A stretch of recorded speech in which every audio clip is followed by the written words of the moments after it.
Welcome to the new normal in healthcare. This is brought to you by the Innovative Healthcare Institute. I'm Dr. Thomas J. Herzog. I'm Deputy Director of the University of Cincinnati Cancer Center, and I'm here to talk to you today about the gynecologic aspects in terms of GYN malignancies during COVID-19 and how healthcare is evolving in this area.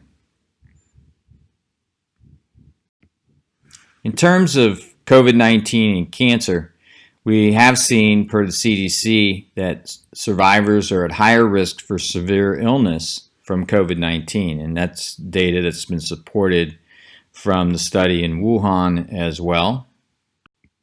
These are the results showing increased risk of poor outcomes for these patients in terms of serious adverse events, ventilator use, ICU admissions, or death.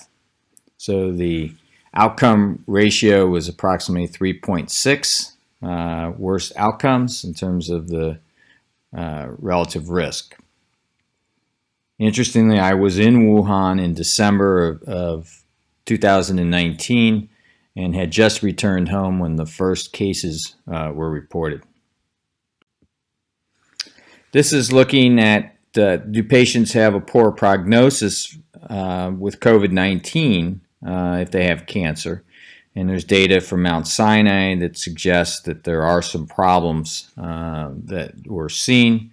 And I'm not going to go through all the data. You can certainly look to these references yourself in terms of the outcomes as I want to get into some of the gynecologic malignancies. But in general, yes, it's not a good mix to have a deadly disease potentially, such as cancer, and in the face of a pandemic with a virus that can also cause death. This is the guidance for the management of GYN malignancies, and I'm going to go through some of this very quickly because many of you don't manage GYN that closely. But for those of you who do, I'm going to provide what I think are some excellent references as the talk moves on so that you can see where we are with that. So various groups have given guidance, and as I said, I'll provide some references on that. We look at surgical management and systemic treatment, as GYN oncologists often do both surgery and provide therapeutic treatment as well, including systemic treatment with chemotherapy and targeted agents. And certainly we've been impacted in both those areas during the COVID pandemic. COVID-19 options. We have various things that have come out both from the Society of Gynecologic Oncology as well as the International Gynecologic Cancer Society and the European Society of Medical Oncology have all made recommendations in the area of GYN cancers. Most of the data and recommendations have been most robust in the ovarian cancer arena, so I'm going to spend a little more time talking about ovarian cancer. These are the surgical approaches in management in ovarian cancer. So what are some of the things we need to think about in ovarian cancer as it relates to COVID-19? One of the things is, could we use neoadjuvant chemotherapy more effectively? And I think that this depends on where you are and where your healthcare system is in the curve and the surge. And if you're worried that you're approaching the surge, obviously treating patients that you might primarily cytoreduce with neoadjuvant chemotherapy to avoid surgery and potential ICU admission and to save possible ICU beds is wise. But if you're in another area where you're concerned about a surge later on, it may make sense to move that surgery up. So I think the timing is important. I think that a lot of the initial reactions that came out, at least in our country in March and April, were, we just have to get a few months out and everything will be okay. And as we found out that this virus and this pandemic are not going away nearly as quickly as one would hope, and it probably won't go away completely ever, and it probably won't be well controlled until there's a vaccine. So I think that there's timing things that need to be considered, and those go in with the chemotherapy. So a lot of these recommendations came out early in an attempt to just flatten that curve. So keep that in mind as we now work through that, as different parts of our country and different parts of the world become hotspots. So you have to adjust when you're going to treat, because these patients do require treatment, so you can't just ignore them for 6-8 months and hope that everything's going to be okay, because it will not. Obviously, maintenance therapy, we've switched more to oral maintenance therapy in the hopes of being able to stave off recurrences, and we'll talk a little more about that. Growth factor support use should be used to keep these patients from becoming neutropenic as needed, and then oral agents, when they're available, can also be very helpful. This is one of the references here that came out also from the minimally invasive group, the AAGL, looking at some of the things around surgery. I think the only things that really need to be remarked on is everyone needs to be tested for COVID. In terms of the patient, and then good PPE, and then how can you minimize morbidity with surgical approach, and very importantly, what about aerosolizing the virus? So having appropriate equipment in the operating room, and some of the things that need to happen are critical. One of the things that I think is using low pressure closed suction system and trying to not desufflate a pneumoperitoneum rapidly that spreads air particles throughout the operating suite. All those things are very important. Control of your smoke plume with Bovie and those types of things are very important as well. The Society of Gynecologic Oncology did a survey in terms of what people thought, and it covered 15 countries, and interesting things in terms of the effect on work productivity. So 83% when this was taken in April showed 50% or greater reduction in surgical volume. 3% suffered more than a 50% decline in outpatient clinical volume. Telehealth was certainly picking up rapidly, as you can see there. And so that certainly has changed the scope of practice for gynecologic oncologists throughout the world. We also saw other facets of the impact of the pandemic, with a 30% of the responders showing salary changes that were negative. And I think that most physicians were very concerned about the impact on RVU's productivity and financial compensation and how long that would last. Not a lot of physicians in GYN oncology that I know of actually contracted COVID that I've heard of. I've heard of several, and that's reflected in the poll here, with 97% of the respondents saying they had not received it, but this was early. About 9 to 10% had a family member that had it, and there was a fair amount of concern, obviously, with the COVID-19 virus.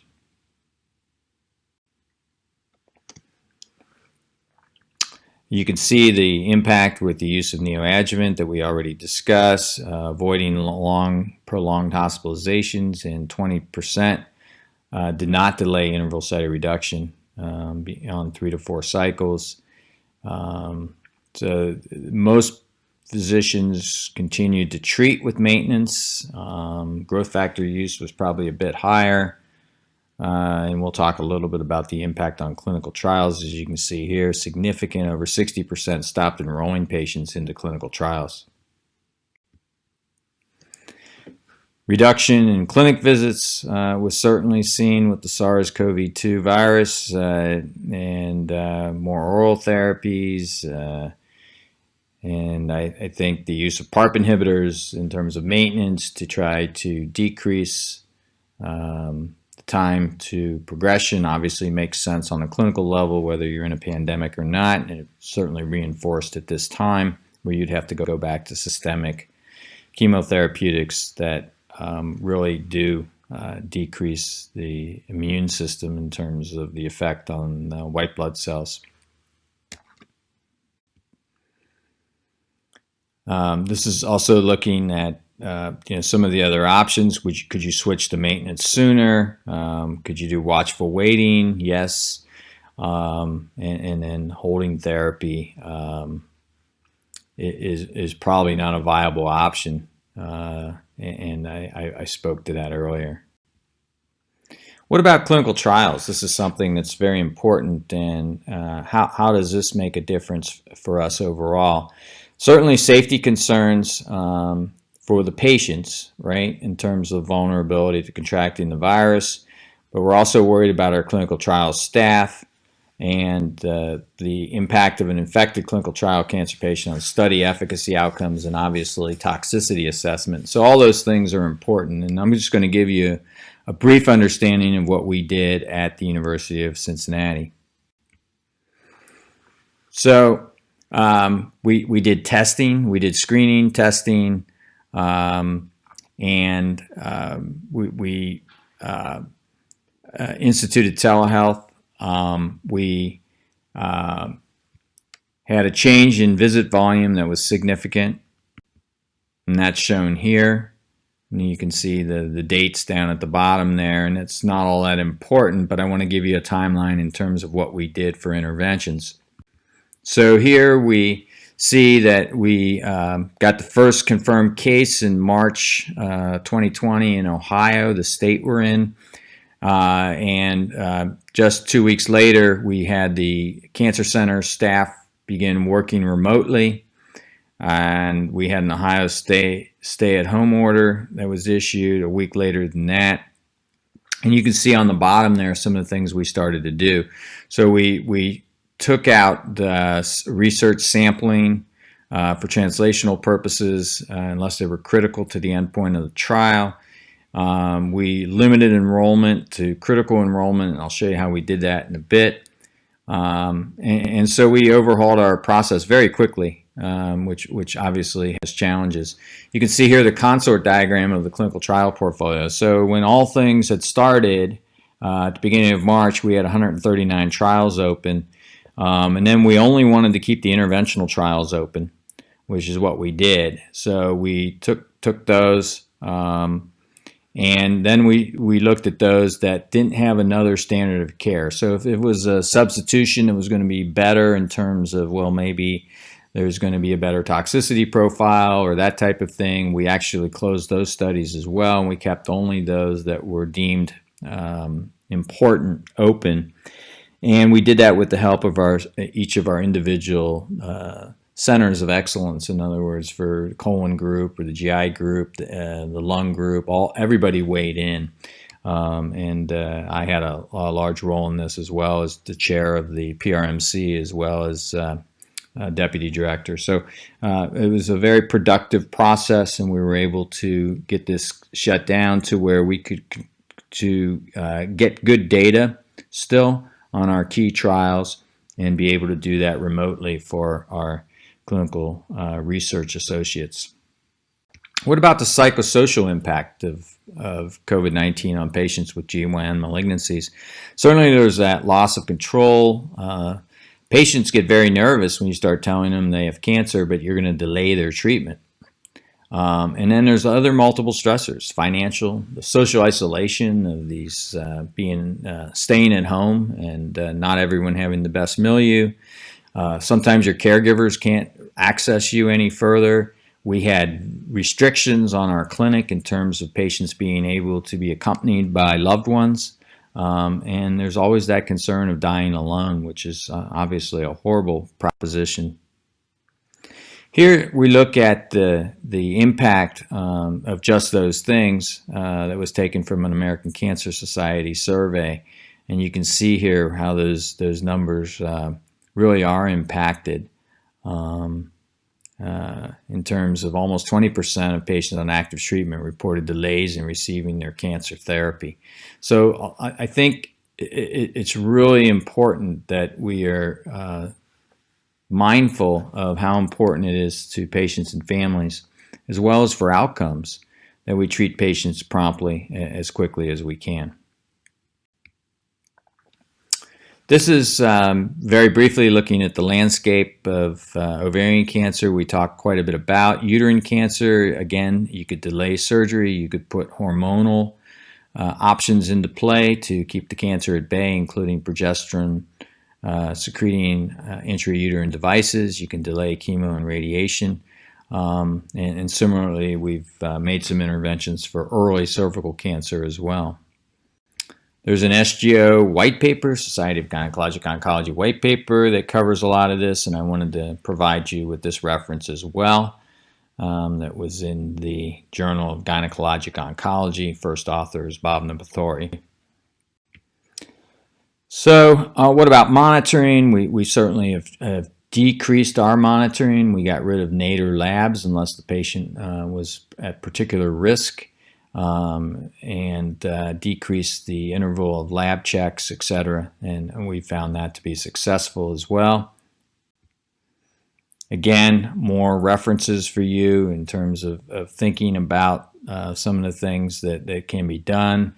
Obviously, regimens that can be given weekly, that can be given less often, such as carbotaxol, moving to every 3 weeks, makes a lot of sense. And so we've made a lot of these changes as we went on. And these are SGO considerations here. And these are from the IGCS, the International Journal of Gynecologic Cancer, looking at outpatient visits in ovarian cancer. And interestingly, they talk about even foregoing maintenance, but I'm not sure that makes a lot of sense if you have oral medications. What about telemedicine? Well, obviously we have reimbursement issues. They've waived a lot of that during the COVID era, but we're coming back into challenges with getting telehealth done. So if we think about what's going to change in the future and our next practice is going to look like, telemedicine will be a bigger part of our practice, but I do not think, in my opinion, that it's going to be the majority. I think it's excellent for patients who live far from medical centers, who really face travel issues. For other patients, I think it's substandard care, quite frankly. I think we have to be very careful as physicians to say that we can do just as well with a phone call and not do a physical exam and not doing a full assessment that can be done, only can be done in person. So I think we have to be very careful in terms of saying, no problem, we can just sit in front of a monitor all day. But that's just my opinion in terms of what we're giving up. But do beware of where reimbursement and the importance of the physical exam could land if you minimize that too much. Lastly, I just wanted to say that I think that this has been a challenging time. It's been a challenging time for our subspecialty with GYN cancers. I hope a vaccine is highly effective. I think we have to be concerned by the fact that the NCI, the National Cancer Institute modeling, and our NCI director, Ned Sharpless, reported in July that their modeling shows over 10,000 extra cancer deaths in the next decade due to breast and colon cancer alone, with the decreased screening that's been done during the COVID-19 era here. So I think we have to be really mindful of trying to catch the system up in terms of screening, and we probably need to be more mindful, if this goes on for longer, how we bring patients in for screening effectively. I thought there were a couple appropriate quotes in this area, one being, the problem's not the problem's your attitude about the problem. And certainly I think that's very apt to this pandemic that we're in. That was Jack Captain Jack Sparrow from Pirates of the Caribbean. And then I thought the most interesting quote goes all the way back to Plato that applies to where we are today, and that is, necessity is the mother of invention. And I do think that we're going to see many good things that will come out of this in terms of streamlined processes, perhaps a better understanding of how the immune system responds to this. And very interestingly, we've done some work at the University of Cincinnati showing patients on immuno-oncology agents, checkpoint inhibitors, for example, did not do worse with COVID than other cancer patients. So a lot to learn, and I think the learning will go on, and it will lead to further innovation that will help take care of our patients. So thank you so much for allowing me to participate in this interesting discussion of the collision between a pandemic and cancer, and in this case, gynecologic malignancies. Thank you.